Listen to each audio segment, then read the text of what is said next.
नमस्कार, welcome to defence show. तो दोस्तों, भारत के बनाए गए किलर ड्रोन्स किस तरह से इजराइल को हमने भेज दिए हैं और क्या हुआ है असल में, क्या हमने इजराइल को ये बेचे हुए हैं और बेचे हैं तो कितने बेचे हैं और उसके अलावा क्या इनका यूज युद्ध में हो रहा है, ये सब जानेंगे वीडियो में। तो बने रहिए और चैनल को भी सब्सक्राइब कर लो दोस्तों, ऐसे ही न्यूज अपडेट्स के लिए। सबसे पहले आपको बताता हूं दोस्तों, आज के मॉडर्न वारफेयर में ड्रोन्स का बहुत ज्यादा यूज हो रहा है। फिर चाहे वो रशिया यूक्रेन का वॉर हो या फिर अफगानिस्तान में यूएस की जो बॉम्बिंग्स थी वो हो, या फिर मिडल ईस्ट में जो यूएसए कर रहा है इराक में, इसको ले लो, या फिर अभी अभी इजराइल गाजा में जो कॉन्फ्लिक्ट चल रही है उसको आप देख लो। देखो दोस्तों, हो क्या रहा है असल में, इस मॉडर्न समय में ना फुल स्केल कॉन्फ्लिक्ट जो है वो होने थोड़े से टफ है। यानी कि कोई भी देश नहीं चाहेगा कि इनका एक फुल स्केल वॉर हो। अब आप कहेंगे कि रशिया और यूक्रेन में तो फुल स्केल वॉर चल ही रहा है। देखो, चल तो रहा है, लेकिन यहाँ पर भी अभी पूरी फायर पावर का इस्तेमाल नहीं हो रहा, क्योंकि कोई भी देश नहीं चाहता कि इतने बड़े लेवल पर तबाही हो। अभी यहाँ पर रशिया की फौज लड़ रही है और अगर ये चाहते तो आराम से अपनी एयरफोर्स से बॉम्बिंग करके यूक्रेन पर कंट्रोल ले सकते थे, लेकिन उसमें अगेन यूक्रेन के जो नागरिक है वो मारे जाते। तो फुल स्केल वॉर तो होना लगभग इम्पॉसिबल ही है। अब मैं ऐसा नहीं कह रहा हूं कि नहीं हो सकती, लेकिन कोई भी देश नहीं चाहेगा कि फुल स्केल वॉर हो। आज के समय में जब ह्यूमैनिटी इतने आगे पहुंच गई है,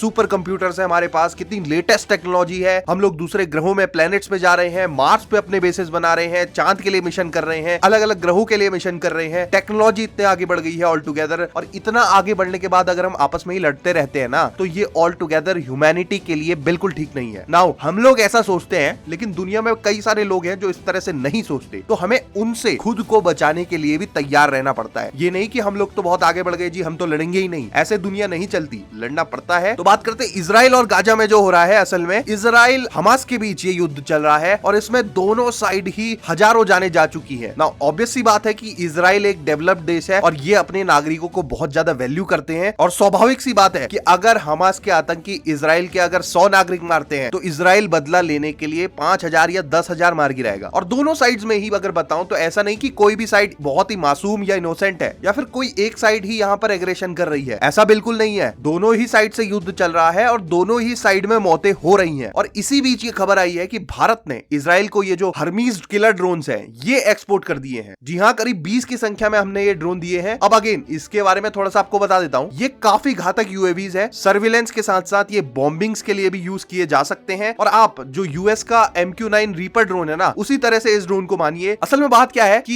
ये जो हर्मीज ड्रोन है इजराइल का, एक एल्बिट सिस्टम करके कंपनी है, ये इसका बनाया हुआ है। लेकिन भारत में ये लोग कुछ समय पहले आ गए थे और हमारे अडानी एरोस्पेस के साथ इन्होंने एक जॉइंट वेंचर किया था, और इसके बाद ये जो ड्रोन है इन्होंने भारत में ही बनाने शुरू कर दिए। तो आज के समय में हैदराबाद में ये ड्रोन बनते हैं। हालांकि ये टेक्नोलॉजी इजराइल की कंपनी की है, बट इसमें हमारी अडानी एरोस्पेस का भी हिस्सा है जॉइंट वेंचर में। तो यहाँ पर हम लोग इस ड्रोन को बना रहे हैं। अब क्या होता है कि कुछ दिनों पहले ही 20 की संख्या में हम ये ड्रोन इजराइल की सेना को हमने भेजे थे। स्वाभाविक सी बात है कि किसी कंपनी को कहीं से भी ऑर्डर आएगा तो उसे वो बेचेंगे ही, पूरा करेंगे ही। दूसरा, ये तो इजराइल की खुद की ही कंपनी का बनाया हुआ ड्रोन है, तो क्यों ना बेचे। लेकिन कुछ मीडिया हाउसेज ने ना इसे इस तरह से रिपोर्ट किया कि देखो जी, भारत के बनाए हुए ड्रोन्स गाजा में जो हो रहा है, फिलिस्तीनियों के साथ मासूमों के ऊपर बॉम्बिंग हो रही है, तो भारत इसको सपोर्ट कर रहा है जी, और इजराइल को ड्रोन बेच रहा है। जबकि भारत पहले ही कह चुका है कि हम लोग न्यूट्रल है और इजराइल फिलिस्तीन दोनों को सपोर्ट करते हैं, लेकिन उसके बाद भी ये लोग फिलिस्तीन में बॉम्बिंग कर रहे हैं जी, ड्रोन सप्लाई करके। तो इस तरह के कुछ न्यूज आर्टिकल्स लिखे गए कई मीडिया हाउसेस के द्वारा, और एक नैरेटिव सा बिल्ड किया गया कि देखिए जी, भारत भी इजराइल की मदद कर रहा है, जो इनोसेंट्स को मार रहे हैं, इसमें जो जेनोसाइड चल रहा है फिलिस्तीनियों का, उसमें भारत मदद कर रहा है। नाउ मैं ये नहीं कहना चाहूंगा कि सिर्फ एक ही साइड हो रहा है, ये दोनों ही साइड दोस्तों मौतें हो रही हैं, और किसी एक साइड को अगर कोई मासूम बताता है ना, तो मेरे लिए तो वो भी जेनोसाइड का ही सपोर्ट कर रहा है। मसले दोनों ही साइड है, और ये जो ड्रोन्स है इन्हें इजराइल को बेचा है, of course no doubt Bharat ने बेचा है, लेकिन ये ऑलरेडी इजराइल की ही एक कंपनी का ड्रोन है। बस ये हमारे इंडिया में भारत में मैन्युफैक्चर होता है और हमारी एक कंपनी का इस जॉइंट वेंचर में हिस्सा है, और इजराइल की आर्मी ने इसका ऑर्डर दिया था तो हमने भेजा। वैसे इस तरह के जो मीडिया हाउसेस है ना, वो हर खबर को नेगेटिव करके दिखाते हैं। तो इसीलिए मैं आपसे विनती करता हूं कि साफ सुथरी खबर को देखिए और ऐसे मीडिया हाउसेस पर ना भरोसा मत कीजिए। इंडिया ने ड्रोन भेजे हैं, बिल्कुल भेजे हैं, लेकिन ये लोग ये नहीं बता रहे कि ये ड्रोन इजराइल की ही कंपनी के हैं। आपका क्या कहना है इन जैसे मीडिया हाउसेस के बारे में, ये आप जरा कमेंट सेक्शन में बताइए। और ऐसे ही जेन्युइन और तेज न्यूज अपडेट्स के लिए चैनल को सब्सक्राइब जरूर करिए। जय हिंद, वंदे मातरम।